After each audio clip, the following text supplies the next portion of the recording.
Jabet pour un nouveau départ. ak ndorteel bu bees. Ah, j'annonce un nouveau départ dans ta vie ce matin.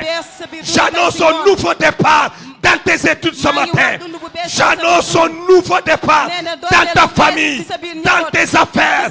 Un nouveau départ à Bethel. Un nouveau départ.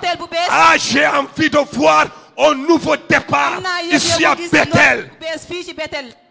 J'ai envie de voir cette église faire un nouveau départ avec Dieu. Alléluia.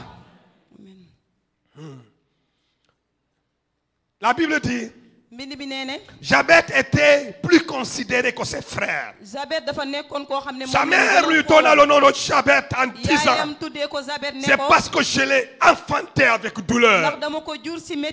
Jabet invoqua le Dieu d'Israël en disant, si tu me bénis, et si tu étends de mes limites, et si ta main est avec moi, et si tu me préserves du malheur, ou du mal, ou de la malédiction, si tu me préserves de ce qui bloque ma vie, si tu ôtes ce qui empêche ma vie d'aller de l'avant, en sorte que je ne vois pas la souffrance.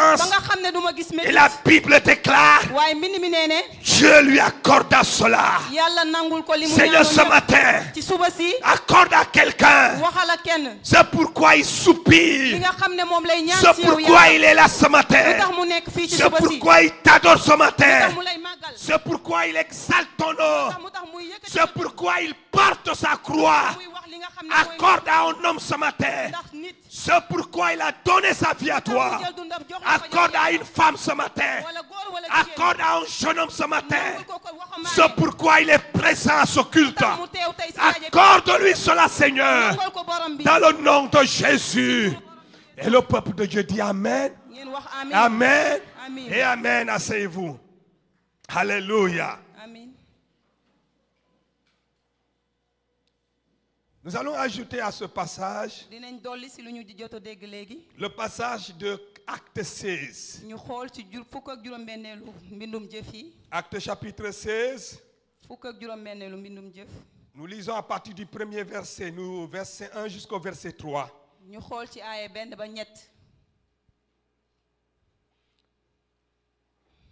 La Bible dit, il se rendit ensuite à Derbe et à Lystre. Il s'agit ici de Paul. Ici c'est Paul.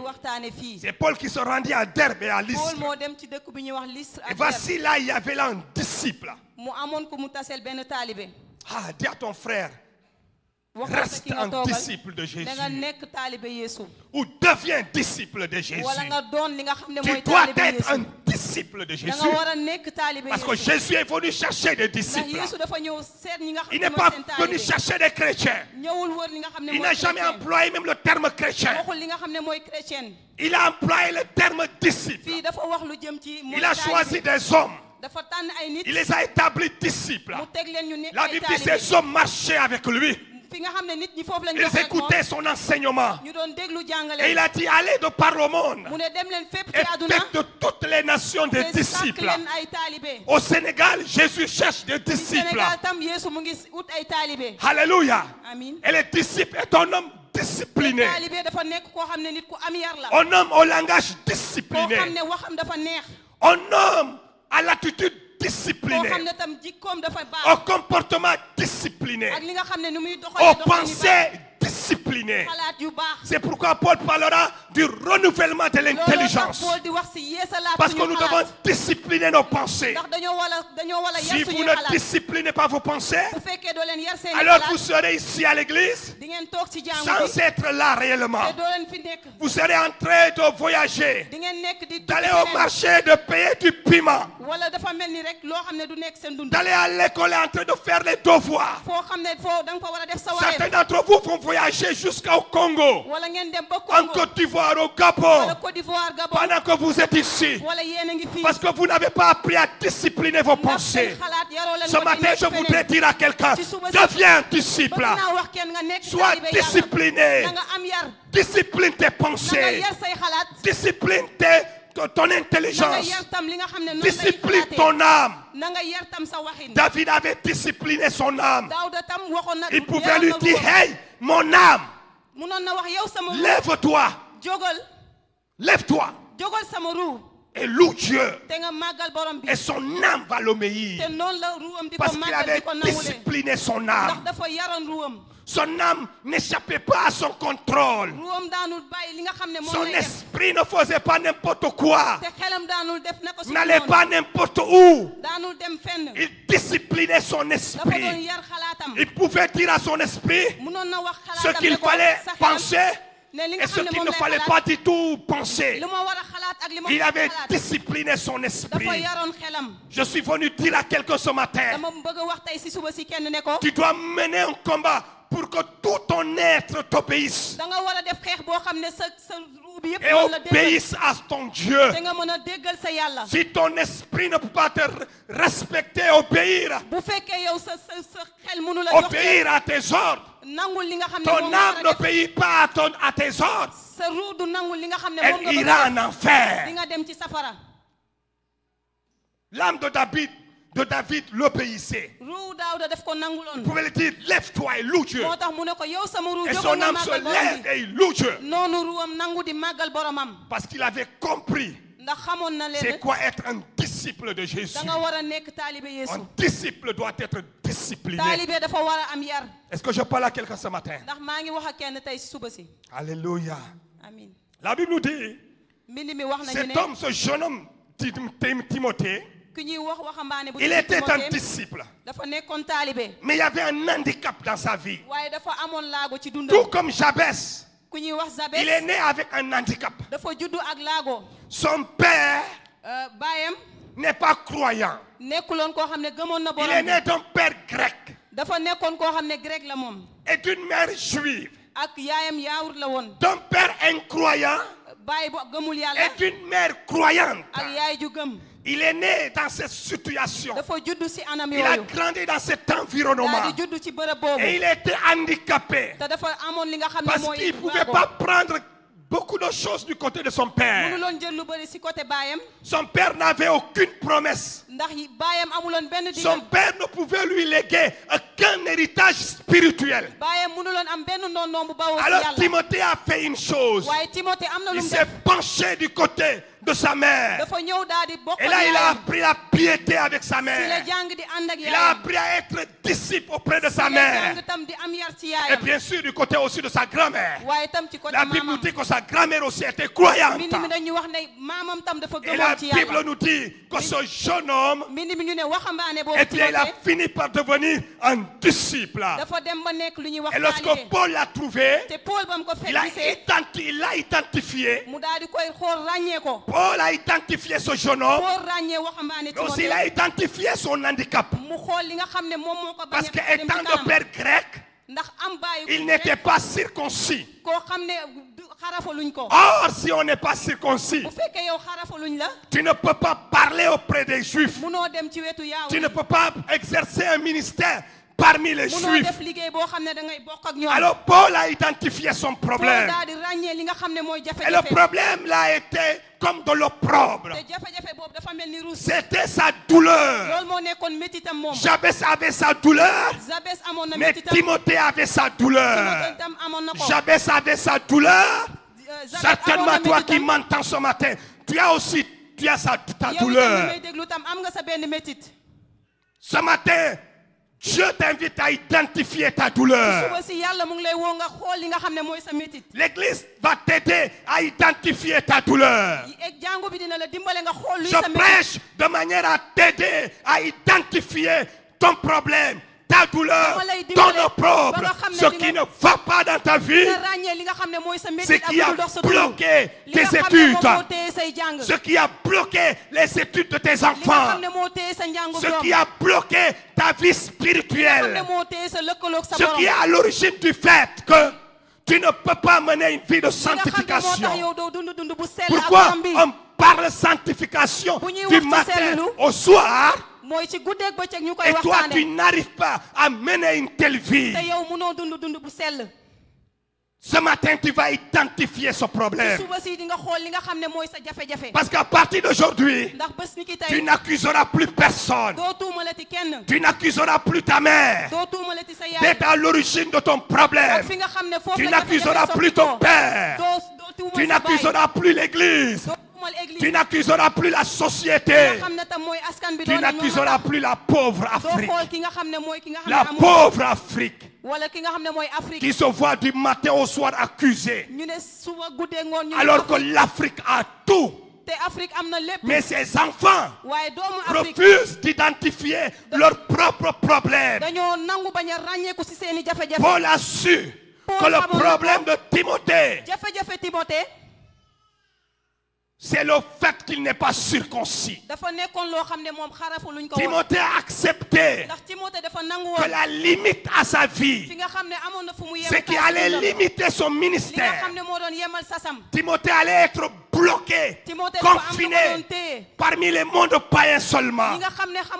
Il ne pourrait pas monter à Jérusalem. Il ne pourrait pas prêcher en Galilée, à Bethphagée, à Bethanie. Il ne pourrait pas prêcher à Bethléem, dans toutes ces villes de Jérusalem et de Juda, de la Samarie. Il serait limité. Il serait un prédicateur puissant, mais avec des limites. Il y a des espaces qui serait fermé à Timothée. Alors, le Saint-Esprit, l'apôtre Paul, se sont joints leurs forces. Ils ont aidé Timothée à voir son opprobre, son problème, sa douleur, sa prière d'achoppement, ce qui a bouché le canal de son succès, le canal de son futur. Est-ce que je parle à quelqu'un ce matin? Je parle de manière à t'aider à identifier ton problème. Parce qu'à partir d'aujourd'hui, tu n'accuseras plus la pauvre Afrique. Tu n'accuseras plus ton pays. Tu n'accuseras plus ta famille, ni ton mère, ni ton pasteur. Mais tu vas accepter et tu vas faire comme Timothée, qu'on note l'opprobre, qu'on coupe ce qui gêne, ce qui pose un problème, ce qui est à l'origine de ton problème. On va l'enlever. C'est comme ça que Jabet a fait aussi. Timothée pouvait s'inspirer de Jabet et dire: oui, je connais un homme dans l'Ancien Testament. Il est né dans la douleur. Sa mère l'a eu dans la douleur. Sa mère l'a appelé souffrance. Sa mère l'a appelé douleur. Son professeur l'appelait douleur. Ses voisins l'appelaient douleur. Tout le monde l'a appelé douleur. Mais un jour comme celui-ci, un jour comme celui-ci, peut-être il a entendu un message comme celui-ci et il a dit: je n'accuserai plus ma mère de m'avoir donné son nom douleur, mais ce matin je prends la décision de m'en débarrasser. Alléluia. Je m'en débarrasse. Timothée a dit à Paul: ce que tu as identifié comme pouvant bloquer ma vie, pouvant limiter mon ministère, enlève-le. Je t'autorise. Enlève ça. Ça va faire mal. Le sang va couler. Il y aura une plaie. Ça prendra du temps. Je vais faire des nuits blanches. Mais si c'est cette affaire-là, il faut enlever. Est-ce que je parle à quelqu'un ce matin? Aujourd'hui, nous sommes dans une société où lorsque les parents veulent enlever ce qui bloque ta vie, ils ont identifié ton problème. Ils veulent l'enlever parce que ça fait mal. Tu dis non. Laissez-moi avec. On te laisse avec. Tu viens à l'église. L'église identifie le même problème. Ils veulent l'enlever. Tu dis non, ça va faire mal. Laissez-moi avec.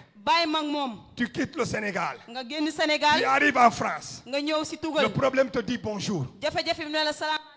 Tu quittes la France. Parce que rien ne marche là-bas. Tu arrives en Espagne. Et le problème connaît même, il connaît l'espagnol. Il te dit bonjour. Alors tu arrives aux États-Unis. Et le problème là même, c'est il parle anglais. Il te dit good morning. Tu arrives en Chine. Il te dit king ching king. J'ai parlé chinois, hein? C'est comme ça. Le chinois n'est pas difficile. Le chinois n'est pas difficile. Il faut simplement que ça sonne king king ching ching. C'est parce que vous n'êtes pas chinois que vous riez. Si un chinois était là, il allait me comprendre. Alléluia. Alors le problème te parle chinois. Ça ne marchera pas. Tant que tu ne t'arrêtes pas. Pour reconnaître que le problème est là, il faut l'enlever. Que ça fasse mal ou pas, il faut l'enlever. Accepter de souffrir pour un temps, mais d'en être débarrassé à jamais. Ce matin, je veux parler à quelqu'un. Débarrasse-toi de cette affaire-là. J'ai la certitude que tu l'as déjà identifié. Tu connais ton blocage. Ah, tu fais semblant seulement. Mais tu connais ton problème. Et tu passes tout le temps à accuser les autres. Tout le monde est responsable de ton problème. Ce matin, je t'annonce une autre nouvelle. C'est toi, le démon de ta vie. Amen. Tu es le sorcier de ta vie. Timothée allait exercer un ministère pitoyable. Il allait passer toute sa vie à tourner en rond parmi les païens. Et les gens vont continuer à l'insulter, le traiter d'incirconcis. Et il se bagarre avec tout le monde. Il s'insulte avec tout le monde. Et quand c'est comme ça, tu meurs, tu vas aller en enfer. Parce que Dieu ne nous a pas mis ici sur terre pour nous insulter les uns les autres. Aujourd'hui, les chrétiens disent, ah, l'église en parle beaucoup. Hey, regardez, imaginez-vous. Tous ceux qui disent ça, c'est les gens qui sont dans le faux, dans le mensonge, dans l'impudicité, dans la misère spirituelle. Ils refusent de grandir, ils refusent de regarder leurs fautes, leurs défauts, et d'admettre que c'est ça, et prendre la décision comme Jabez, ou comme Timothée, et dire, ça va faire mal, ça me fait déjà mal de reconnaître que je suis mon propre problème. Ce n'est pas ma mère. Si Jabez était africain, il allait dire que sa mère est sorcière. Elle est sorcière même.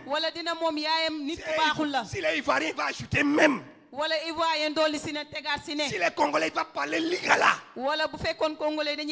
Si les Sénégalais disent ouf, demla. Il dit que c'est ma mère, c'est une sorcière. C'est ma mère qui est l'origine de ça. C'est elle qui m'a vendu. Heureusement. Ouais. Il n'a pas tenu ce langage-là. Parce que je connais des gens qui passent tout le temps à déposer leurs problèmes sur les autres. Ils sont des anges, ils sont responsables de rien. Ce matin, je voudrais te mettre devant tes propres responsabilités.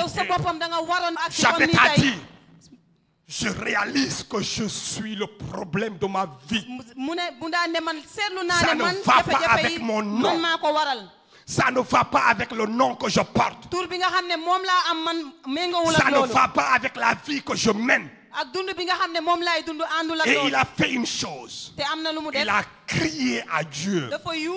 La Bible dit, Jabez invoqua Dieu.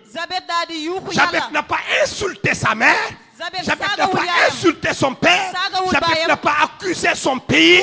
Jabet n'a pas accusé son église. Jabet a invoqué Dieu. Dis à ton voisin, le temps d'invoquer Dieu est arrivé. Maintenant, tu dois invoquer Dieu. Invoque ton Dieu sur ta situation. Si tes amis, fais attention ici. Si tes amis sont mariés, tu ne te maries pas. Invoque ton Dieu. Si tes amis trouvent du travail, toi tu n'en trouves pas. Invoque ton Dieu. Si les chantent bien au niveau du groupe, les autres quand ils dirigent la louange, le ciel est descendu. Toi quand tu diriges, les gens ont de la difficulté même à chanter. Invoque ton Dieu. Ne critique pas le respo. Il n'en est pour rien. Ne critique pas ceux qui chantent bien. Ne sois pas jaloux. Les jaloux n'iront pas au ciel.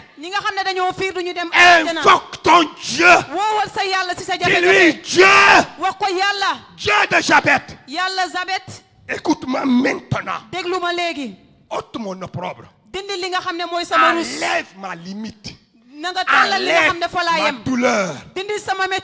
Ôte mon incompétence. Invoque ton Dieu. Tes amis réussissent à l'école. Ils ont la mention de Bethel. Toi, tu n'as même pas la mention de Péniel. Alors, invoque ton Dieu. Il ne faut pas dire il triche. Tu ne les as jamais vus tricher. Tu vas pécher.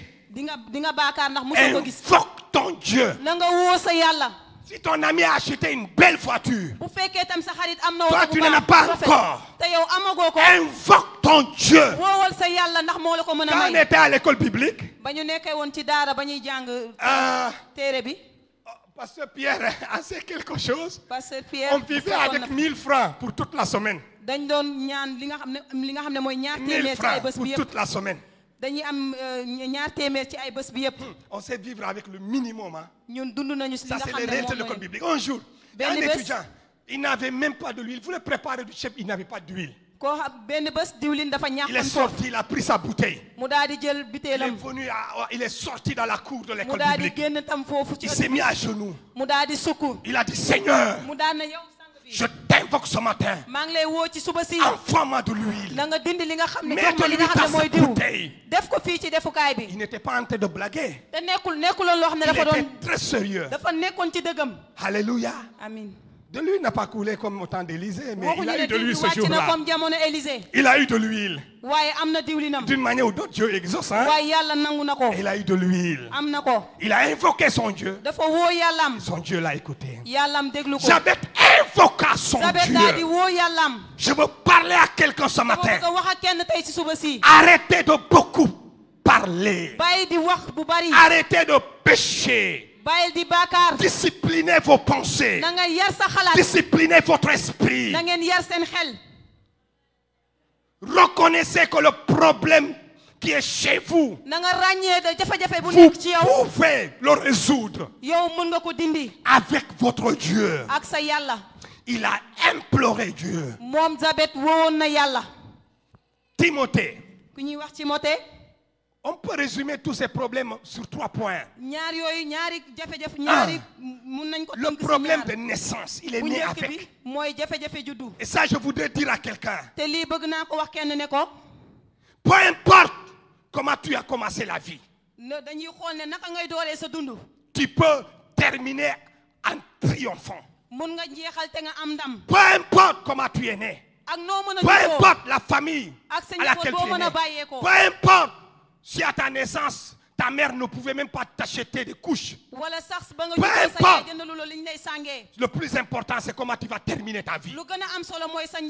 Car Job a dit, mieux vaut la fin d'une chose que son commencement. Car le commencement ne dépend pas de toi. Le commencement ne dépend pas de toi. C'est pas toi qui détermine le commencement. Mais laisse-moi te dire ce matin que la fin, c'est toi qui la détermine. Comment tu vas finir, c'est toi qui vas déterminer ça. Est-ce que je parle à quelqu'un ce matin? Le deuxième problème de Timothée, c'était sa timidité. Il était un homme timide. Mais lorsque vous regardez vers la fin de sa vie, toutes les missions difficiles de Paul, c'est Timothée qui partait pour ses missions. Quand il y avait des troubles dans des églises comme Corinthe, où les gens parlaient beaucoup, c'est quelqu'un comme Timothée qui allait résoudre les problèmes. Il a cessé d'être timide. Parce que la Bible dit, nous n'avons pas reçu un esprit de timidité, mais un esprit de force, de puissance. Alléluia. Amen. Troisième problème de Timothée, c'était sa maladie. Un jour même, Paul va lui dire de faire usage d'un peu de vin à cause de ton estomac. À cause, et ça, les alcooliques là, tous les bandits là, ils aiment ça. Ils aiment le passage, leur passage préféré dans la Bible. Tous ceux qui aiment l'alcool là. Non, ils n'aiment pas quand par exemple, Salomon dit dans Ecclésiaste, malheur à ceux-là qui courent derrière bon matin les boissons alcoolisés. À qui les yeux rouges? Regarde les yeux de ton frère, s'ils sont rouges, tu lui fais attention. Hein? Qu'est-ce qui a rougi tes yeux? À qui les yeux rouges? À qui les sans cause? À qui les habits déchirés? Si les habits de ton voisin ne sont pas déchirés, si ses habits sont déchirés, dis-lui, qu'est-ce qui a déchiré son habit? Parce que la Bible dit, les sans cause, les habits déchirés, les yeux rouges. C'est pour ceux-là qui, dès le bon matin, courent derrière les boissons alcoolisées. Le problème de Timothée, c'est donc ces trois problèmes-là. De naissance, il est né de père grec. Il est né, il n'est pas circoncis le 8e jour. Et cela serait un handicap. Il est né timide. Mais il n'a pas fini timide. Il a commencé malade. Mais il fut cet homme excellent sur le plan de la santé. Qui parcourait des villes comme Thessalonique, Corinthe, Éphèse. Partout où Paul l'envoyait, il partait. Prêchant la bonne nouvelle et annonçant le Christ. Quand le vieillard Paul était sur le point de partir, c'est à lui qu'il a exhorté. C'est à lui qu'il a remis le flambeau. Pendant qu'il disait, Damas m'a abandonné. Damas m'a abandonné. Alexandre le forgeron m'a fait du mal. Cette liste noire, le nom de Timothée n'y était pas. Mais il a dit à Timothée, ma vie sert déjà de libation. J'ai combattu le bon combat. J'ai achevé la course. J'attends maintenant la couronne. Viens vite auprès de moi. Viens vite auprès de moi, Timothée. Paul était sur le point de lui passer le flambeau. Timothée commence à opérer dans la dynamique de l'apôtre Paul. Il a réglé ce qui constituait dans sa vie des handicaps.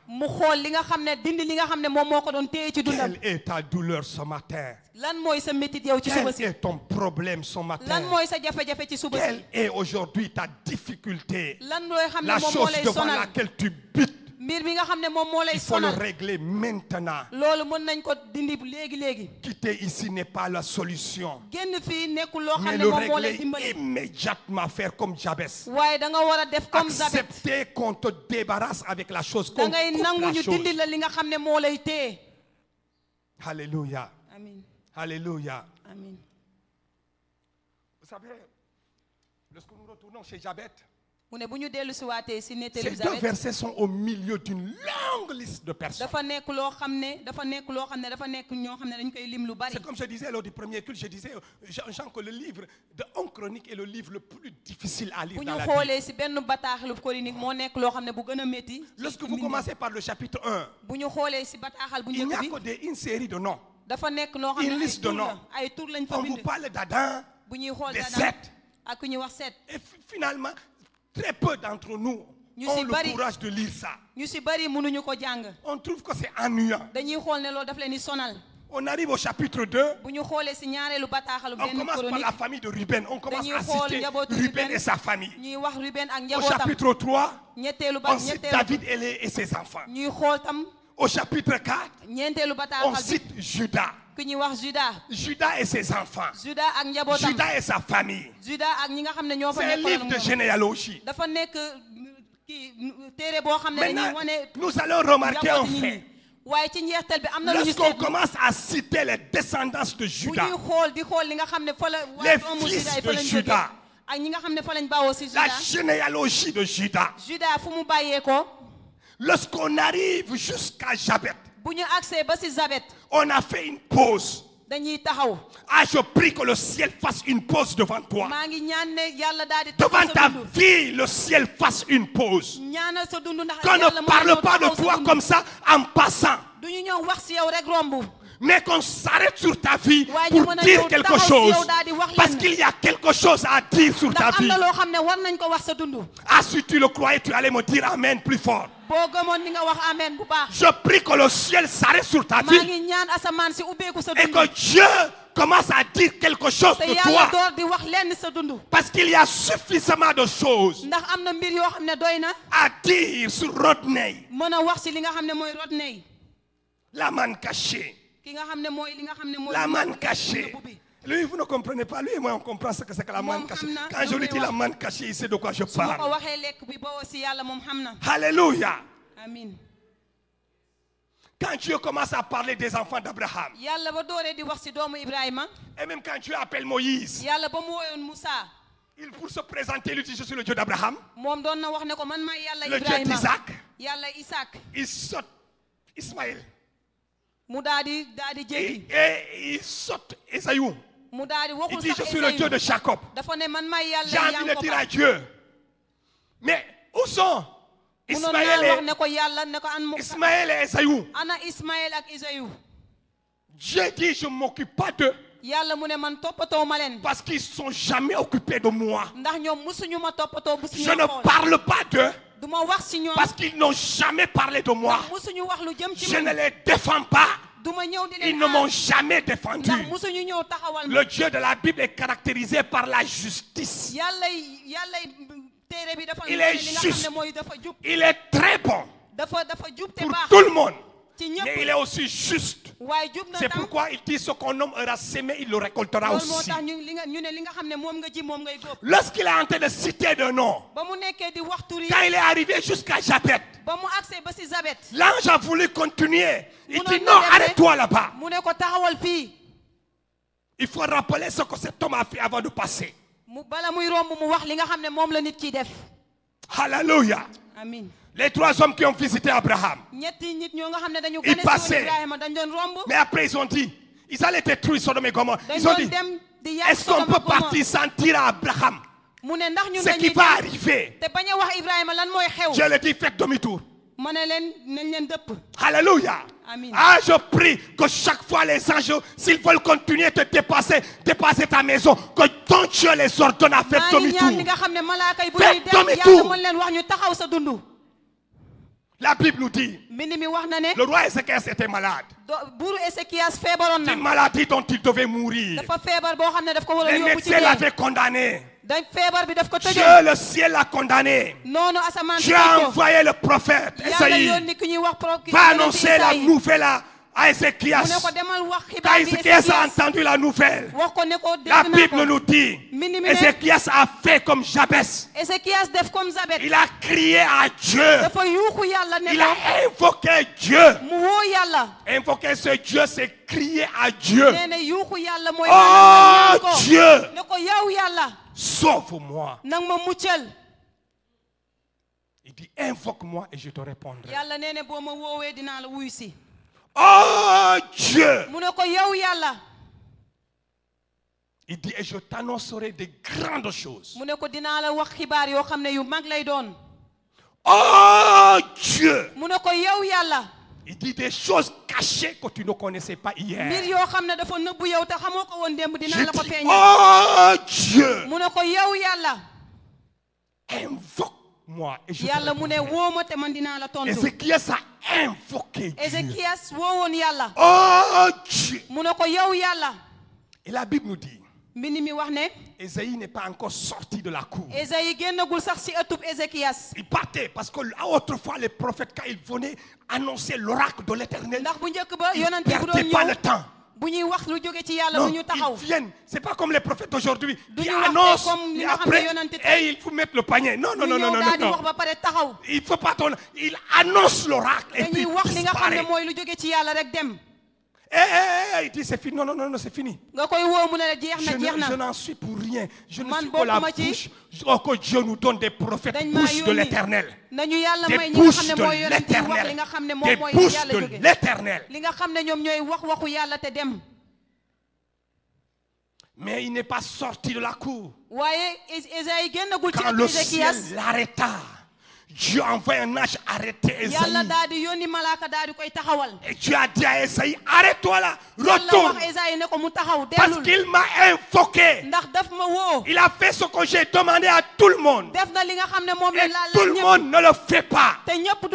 Mais quiconque le fait, je le répondrai moi l'Éternel. Allez, retourne dire à Ézéchias. Je lui ajoute 15 ans en récompense pour son invocation. J'exauce sa prière. J'ai dit amen à sa prière. J'ai dit oui à sa prière.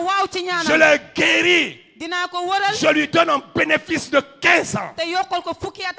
Va annoncer ça. Esaïe revient dans la même chambre.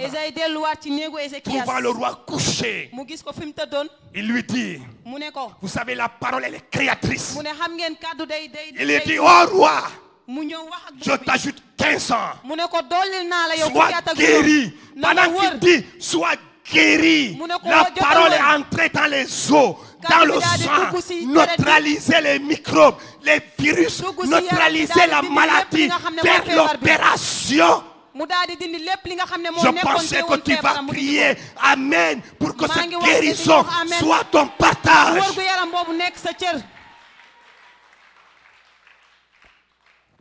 L'histoire de Dieu là, c'est pas de la blague, hein? C'est très sérieux. Invoque-moi. La Bible dit, Jabet invoqua Dieu. Dieu s'est arrêté sur sa vie pour considérer ce qu'il a fait. Et il a décidé. Il a décidé d'écrire ces 2 versets seulement. Au lieu de citer le nom de Jabet comme tout le monde, il s'arrête et puis il écrit 2 versets. Parce qu'il a trouvé un homme spécial. Et Dieu est devenu un Dieu spécial pour lui. Nous avons Ésaïe 52. Ésaïe 52, le verset 13.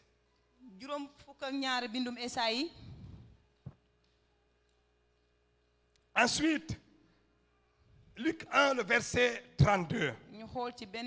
Ainsi, mon serviteur prospérera. Il dit son serviteur. Ça, c'est pas pour tout le monde. Mais c'est pour chacun qui dit c'est pour moi. J'avais qu'à dire ça. Cette prophétie, c'est pour moi. Je la prends pour moi. C'est une parole prophétique pour moi. Il montera. Il dit ça c'est aussi pour moi. Je dois monter. Il y a quelque chose qui m'empêche de monter. Je m'en sépare aujourd'hui. Il s'élèvera. Il dit ça c'est aussi pour moi. Mais il y a quelque chose qui se lève, il dit il ne s'élèvera pas. Et je vais régler ça. Parce que le problème n'est pas ailleurs, c'est chez moi. Je m'élèverai. Il s'élèvera bien haut. Que quelqu'un dise croissance illimitée. On n'a pas dit s'élèvera jusqu'à 4 mètres. On n'a pas dit 10 mètres. On n'a pas dit 1 kilomètre. On dit bien haut. Ça n'a pas de limite. Dis à tous ceux qui veulent limiter ta vie. J'ai dit bien haut. Je n'ai pas donné de limite. Je n'ai pas donné la taille. Si toi tu as cette taille, ne me mets pas à ta taille. Car ma taille et ta taille ne sont pas les mêmes. Toi et moi, nous ne sommes pas les mêmes. Je ne me compare pas à toi. Je me compare aux promesses de Dieu pour ma vie. Je m'élèverai bien haut. Bien haut. Bien haut. Bethel s'élèvera bien haut. Bien haut. Je me souviens, quand on était en construction, j'avais dit à Prosper, qui construisait le bâtiment, il m'a dit, vous allez vous arrêter à quel niveau? Je dis, ah, c'est toi qui connais la fondation du bâtiment. Tout ce que le bâtiment, la fondation peut supporter, il faut le mettre. Il faut le mettre. Alléluia. Et quelqu'un du quartier, il a parlé méchamment de nous. Et il a dit à quelqu'un, la personne est venue me rapporter ça. Il a dit, mais ces gens-là, ils vont où? Ils vont où? Quand ils vont atteindre le ciel là, ils vont s'arrêter, j'espère. J'ai dit, lui il est en train de prophétiser. Parce que l'église là va atteindre le ciel. Lui il parlait du bâtiment. Il n'a pas vu l'aspect spirituel.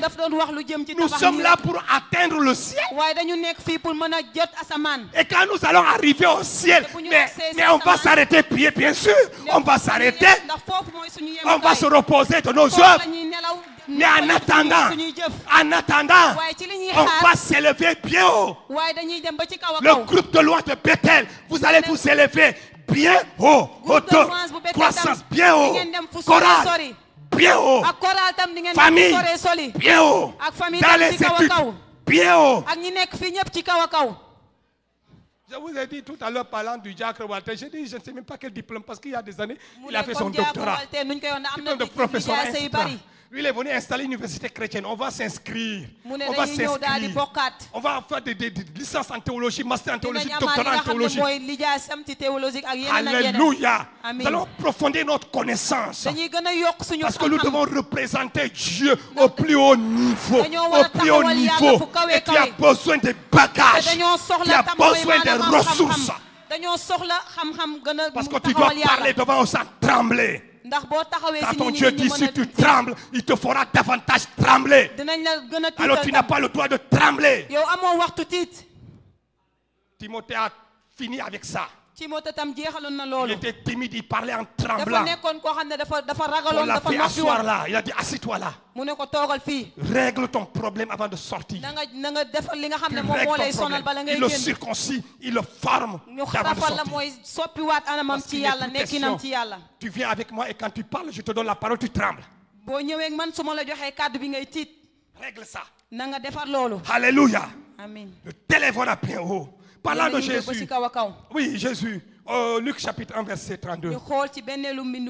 Ésaïe 53. La technique s'il vous plaît rapidement parce que je dois terminer. Ce soir on doit revenir ici à 16h. Il sera grand. Parlant de Jésus, il a dit, il sera grand.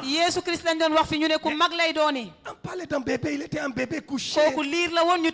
Je vous ai dit, nous ne sommes pas responsables de notre commencement. Mais nous sommes responsables de notre futur. Jésus est né, c'était un bébé. Il n'était pas responsable. Il pouvait exiger qu'on l'amène à l'hôtel, qu'il laisse à l'hôtel. Mais un bébé ne parle pas. Tu n'es pas responsable de ton commencement. Mais tu es responsable de ton avenir. Je veux qu'en sortant de ce lieu ce matin, tu te vois responsable. Tu te considères comme un responsable. Responsable de ta vie. Responsable de ton avenir. Responsable de ton futur. Responsable de ta destinée. Tu parles le langage d'un responsable. Même à l'église, ne tiens plus le langage comme ces gens-là. alors que tu es parmi ces gens-là. te yow ci biir nga bokk. Ce sont eux. ñoom L'église là. Le groupe de louange là. Groupe de louange. Et toi, tu es qui? Tu es un extraterrestre. Yow yaay kan wala foo jógee woo ci Quand suuf wala. tout ce que tu auras désormais identifié comme une faiblesse, comme un problème, dis-toi que c'est toi le problème. ci lépp loo gën a gi xàmmee ne lii dafa doon lu. Parce que c'est la maison de ton père. ndax si foofu la jógee Si la maison de ton père brûle, sa baayu ko sa oh, këru tu baay dis c'est la responsabilité à ton grand frère. bu fekkee tam dafa lakk nga ne kii sama Ce mag n'est moo pas ko war vrai. loolu du dëgg. Saint-Esprit m'a dit, xel mu sell mi nee na ma. fais des chrétiens responsables. na nga def chrétien yoo xam ne Des dañuy citoyens nangu li nga xam ne moom mooy seen responsables. wareef ñoo xam ne dañuy jóg Des nangu Africains africain yoo xam responsables. ne tam ñoom ñoo war a jóg nangu li Jusqu'à ñu war quand a nous def allons continuer à accuser les Blancs? bu ñuy saa On ñuy dit wëy c'est la daal di France. sotti ndox C'est la France. ñu naan 50 tugal wala ans, leneen on lu dit ma encore la France. juróom fukki at ñu On naan dit c'est les tugal. Blancs. ñu naan nit ñu weex ñi la Maintenant, en France, maintenant, c'est un enfant qui est là-bas. waaye léegi Qui est tey xale moo président? fa nekk mooy président bi Vous allez dire quoi? lan ngeen di wax léegi La Bible dit malheur au pays dont le roi est ton enfant. mu ne mbind mi nee na lu bon wàcc si dëkk bi nga xam ne kooku président bi xale la wala buur. Maintenant, c'est un enfant qui est président en France. Te Vous fii allez xale bu ndaw moo fa nekk. encore continuer à accuser l'enfant là. ndax dina ñëw di tuumal xale boobu L'enfant là, xale boobu on va continuer à l'accuser, dire ndax qu'il est dinañ woy di ko responsable de tuumal di ko notre joxañ malheur. moom mooy indi li nga xam ne mooy seen métit. Si l'enfant nous insulte, bu fekkee xale bi saaga le nañu problème n'est pas à son niveau, c'est à notre niveau. jafe-jafe nekkul ci moom ci ñun la. Je parle à quelqu'un ce matin. ndax maa ngi wax ak kenn ci suba si. Soyons responsables. nañu nangu li Dieu est nga xam en ne train mooy de nous suñu jëf. parler tantôt d'une manière et yàlla mu ngi tantôt wax ak d'une ñun ci nii wala ci autre. nee. Moi, je pense, man maa ngi xalaat ne cet enfant-là, Dieu l'a mis là en France xale bi nga xam ne moom moo nekk président pour que wu les France pays africains, les pays ndax francophones dëkku li nga xam ne dëkku ñu ñuul ñi wala prennent leurs responsabilités en main jël seen motukaay seen loxo et que nos chefs d'État continuent de courir ñax ñi nga xam ne ñoom ñoo jiite tam dëkk yi mën a daw derrière des enfants di daw ci ginnaaw xale yi. et que nous cessions de penser Ñun que tam- notre réussite dépend de notre immigration en France. mun ñu bañ a xalaat ne ñun suñu jëm ci kanam dafa aju ñu jëm ci tugal. Non et non. déedéet. Si tu ne le règles pas, je te dis, même si tu vas à Paris, le problème te dit bonjour. bu fekkee dem nga sax ci Paris ba jafe-jafe daf la naan salaamaaleykum. Je m'appelle malédiction. mu ne man maa ngi tudd li nga xam ne Je mooy lu m'appelle bon moolu. douleur. maa ngi tudd métit. Je m'appelle limite. maa ngi tudd yemukaay. J'ai fii été la yem. envoyé pour te bloquer ici. yàlla daf la yóbbu pour ñëw taxawal la fii. Tu vas faire comment? lan ngay def. Tu vas faire comment? lan ngay def. J'ai vu là-bas des gens qui ont des papiers, gis naa ay nit ñoo xam ne am nañ foofu li nga xam qui ne mooy dorment mooy dans les rues, dehors. te dañuy nelaw sax ci biti. On les appelle des colochards. ñu ngi leen di woo ñi nga xam ne daal amuñu dara. Non, non, à Nantes, on les appelle, ma femme, tu es là. À Nantes, on les appelle des colochards. dañ leen di wooyee ñi nga xam ne Nous amuñu sommes dara. allés les voir dans la rue comme ça. dem nañ ba gis ci Nos mbedd yi parents France noirs comme ça, dañoo ñi qui ont des lañu papiers. am nañu ay li nga xam ne ay këyit. Mais vous pensez que si on arrive en France et qu'on a des papiers, c'est fini la douleur, bu ñu c'est nee fini ne la misère. bu ñu amee papier rek wala leneen rek métit Le jeex na problème déedéet. doit être réglé ici. jafe-jafe bi dañ S'il ko n'est war pas a dindi. réglé, ce n'est Dañ pas ko vous war le a defar voyage ba qui pare. va régler, ce n'est pas les papiers, ce Nekkul n'est dem- rien d'autre. nekkul dem tukki moom moo koy Timothée defar. a dit, le problème est entre mes jambes. Timothée dafa wax ne jafe-jafe mu ngi fii sama diggante tànk. Il faut le couper. da nga ko war a dindi. C'est là, entre mes jambes, très proche Fii même. la nekk. Je l'ai bien caché même. dama ko nëbb Mais sax ça est là. waaye mu ngi fii. Et là, et Jabès a reconnu que le problème était aussi chez lui. te Jabès tam nangu woon ne jafe-jafe bi moom la. Et la Bible nous dit, mbind mi ne quand il a invoqué Dieu, ba mu woowee il a yàlla demandé à que Dieu le bénisse. mu wax yàlla Quand barkeel la ko. bénédiction de Dieu est arrivée, noonu la barkeelu yàlla wàccoon ci elle a avalé la Jabès. malédiction. mu daal di dàq li nga xam ne mooy La moolu. bénédiction de Dieu barkeelu bi yàlla a avalé les dafa incantations, ñëw daal di wan li nga a xam ne avalé lépp la moo nekkoon. sorcellerie, moo ñëw wan li nga a xam ne avalé moom les mooy limites, sëriñtu. a moo avalé les pierres. li nga xam ne moom La moo Bible sonaloon nous dit, Jabès. le troisième jour, Mbind mi un ange ñetteelu est fan wa. descendu, roulait la pierre. dafa am malaaka L'ange est bu venu dindi dire, xeer. mais Pierre, tu fais quoi encore ici? mu ne ko Qu'est-ce yow là? xeer lan ngay def fii mu daal di koy On a bërëm. vu la pierre là rouler ñu gis ko xeer bi malaaka bi dindi xeer doj bi jusqu'à disparaître. mu daal di génn. Qui a retrouvé cette pierre? kan moo gis xeer boobu. Personne. Personne n'a retrouvé la pierre. La pierre a roulé jusqu'aux extrémités de la terre. Elle a laissé rester là-bas, sur l'ordonnage. Qu'est ici? Le maître est sorti. La bénédiction de Dieu quand Dieu apparaît à Moïse. Il dit à Moïse, tu as quoi? Moïse dit, je suis un berger. Je suis né berger. J'ai grandi berger. Même je garde le troupeau de mon père. J'ai trop. Je suis berger. Je n'ai qu'un bâton. Les Africains nous disons, nous n'avons rien. Nous n'avons rien. Tout le temps, nous n'avons rien. On va parler de comment dirais-je encore, banque alimentaire. Jusqu'à présent, on n'a même pas une graine. On dit, on n'a rien. On n'a rien. J'ai visité une banque alimentaire en Virginie aux États-Unis. Une église qui a une banque alimentaire. Là, j'étais fier. J'ai dit, c'est ça l'église de Jésus. On éradique la faim dans cette église. Si on n'est pas capable d'éradiquer la faim au milieu de nous, on va l'éradiquer la faim au Sénégal, dans la commune de Djokol. Les problèmes auxquels nous sommes confrontés, nous n'avons pas de solution. On va trouver des solutions aux problèmes au dehors. Je vous ai dit, dimanche prochain en venant, chacun 1 kilo de riz. 1 kilo de riz coûte 300 francs, je crois. Vous êtes d'accord avec moi? Chaque dimanche, en venant, amène 1 kilo de riz. Simplement. Parce qu'en août le 10, la caravane missionnaire ira à l'intérieur du pays, au village. Présentement, il n'y a rien, il pleut. Les gens sont pauvres. Nous voulons les distribuer du riz, de l'huile, du savon. Mais on l'annonce depuis longtemps. Les gens réagissent timidement. Maintenant, je dis quelque chose qui est à la portée de tout le monde. On ne t'a pas dit d'amener l'argent. Hein? Achète 1 kilo de riz à la boutique, 300 francs. Viens au culte. Chaque dimanche maintenant, il y a une grande bassine ici pour nos frères au village. Pour nos frères au village. Nous n'avons pas le droit de manger et eux, ils ne trouvent rien à manger. Ça serait injuste de notre part. Alléluia. Amen.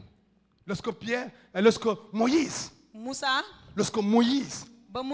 a jeté le bâton, tout ce qu'il avait, il a jeté devant Dieu. Seigneur, voici tout ce que j'ai. Il jette le bâton devant Dieu. Tout ce qu'il a. Dieu a mis la vie dans le bâton. Le bâton était transformé en serpent. Et Dieu dit à Moïse, reprends le bâton. Et quand Moïse reprend le bâton redevient sec. La chose est sec, ça n'évolue pas dans tes mains parce que ça ne quitte jamais ta main. Tout ce que tu gardes, on dit la mère morte, elle est morte parce qu'elle reçoit, elle ne donne pas. Vous savez, l'Africain ne sait pas donner, hein? L'Africain sait seulement recevoir. Quelqu'un était dans un trou et il ne savait pas donner. Et le monsieur est venu pour le tirer du puits. Il lui dit, donne ta main. Il ne comprenait pas le terme donner. Mais quand il lui a dit, tiens, prends, il a dit, ah ok, il a tendu sa main. Parce qu'il sait, prends, tiens, mais donne. On lui dit, donne ta main. Il ne peut pas donner parce qu'il ne sait pas comment. Que Dieu nous aide. Moïse a mis le bâton et le matin il est vivant. Quand il reprend, le bâton est sec. Il le jette dans la présence de Dieu, le bâton vit. Quand il le récupère, le bâton est mort. Dieu lui dit, tout ce que tu mets devant moi vivra et se développera et bougera. Ça va aller, ça va bouger. Tes affaires vont bouger, tes études vont bouger, ta vie va bouger, tes enfants vont bouger. Tout ce que tu mets dans la présence de Dieu, ça va bouger. Mais ce que tu veux garder toi seul. Et la Bible nous dit les sorciers ont fait de même. Mais le bâton de Moïse, le serpent de Moïse a avalé les serpents des pharaons. C'est pourquoi je vous ai annoncé que toute la grâce de Dieu, la bénédiction de Dieu que Jabet a demandé, lorsqu'elle arrive chez toi, va avaler la sorcellerie. Ça va avaler toutes les incantations, les mauvais sorts qu'on a jetés sur toi, les cris qu'on a fait sur toi, l'empoisonnement. Ça va tout avaler. Alléluia. Amen. Est-ce qu'on peut se mettre debout et prier? Tu vas invoquer Dieu maintenant. Tu peux dire, oh Dieu, invoque-moi et je te répondrai. Je t'annoncerai des grandes choses. Et des choses cachées que tu ne connaissais pas avant. Avec Jabet, pour un nouveau départ. Avec Jabet, pour un nouveau départ. Tiens la main de ton voisin. Dis-lui, tu es mon partenaire. Tu es mon partenaire. Ce matin, tu es mon partenaire. Timothée avait trouvé Paul comme partenaire. Et dit aujourd'hui, c'est aujourd'hui. On s'en débarrasse. On s'en débarrasse. Aujourd'hui, c'est aujourd'hui. Je ne connais pas ta douleur. Mais je sais que tu souffres. Même si on ne t'appelle pas souffrance. Mais les gens pensent à la souffrance quand ils te voient. Quand ils voient tes enfants, ils pensent à la souffrance. Quand ils entendent même ton discours, ils pensent à la souffrance. Tu parles comme quelqu'un qui souffre. Quelqu'un qui a mal. Quelqu'un qui est bloqué. Ce matin, dis à Dieu, oh Dieu, invoque ton Dieu ce matin. Tu es un partenaire dans la prière. Invoquons Dieu. Invoquons-le maintenant. Invoquons-le maintenant. Invoque ton Dieu maintenant. Oui, dis invoque-moi. Invoque-moi. Dis-lui, Seigneur, je t'invoque ce matin. Oh Dieu, je t'invoque ce matin. Pour mon célibat, je t'invoque ce matin. Pour ma situation scolaire, je t'invoque ce matin. Pour mes enfants, je t'invoque ce matin. Pour mes affaires, je t'invoque ce matin. Pour mon pays, je t'invoque ce matin. Oh Dieu, je t'invoque pour le Sénégal. Oh Dieu, je t'invoque pour le Congo. Oh Dieu, je t'invoque pour la Côte d'Ivoire. Oh Dieu, je t'invoque pour le Togo. Oh Dieu, je t'invoque pour le Bénin. Oh Dieu, je t'invoque pour le Rwanda. Oh Dieu, je t'invoque pour le Botswana. Oh Dieu, je t'invoque pour la Guinée. Oh Dieu, je t'invoque pour le Mali. Oh Dieu, je t'invoque pour le Maghreb. Oh Dieu, je t'invoque pour l'Afrique. Je t'invoque pour l'Afrique. Je t'invoque pour l'Afrique. Je t'implore pour l'Afrique. Oh Dieu, je t'invoque pour ma famille. Je t'implore pour mon ministère. Pour ma santé. Oh Dieu, je t'invoque pour ma santé.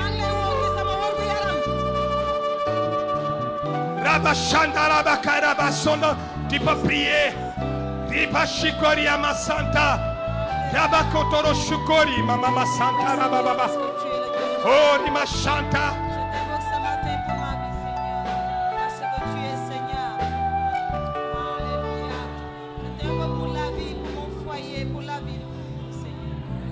L'Esprit de Dieu est en action présentement. Le Saint-Esprit est en train de circoncire les cœurs. De circoncire les cœurs. Le Saint-Esprit est en train de couper. Le Saint-Esprit est en train de couper. De te débarrasser avec ce qui a bloqué ta vie jusqu'ici.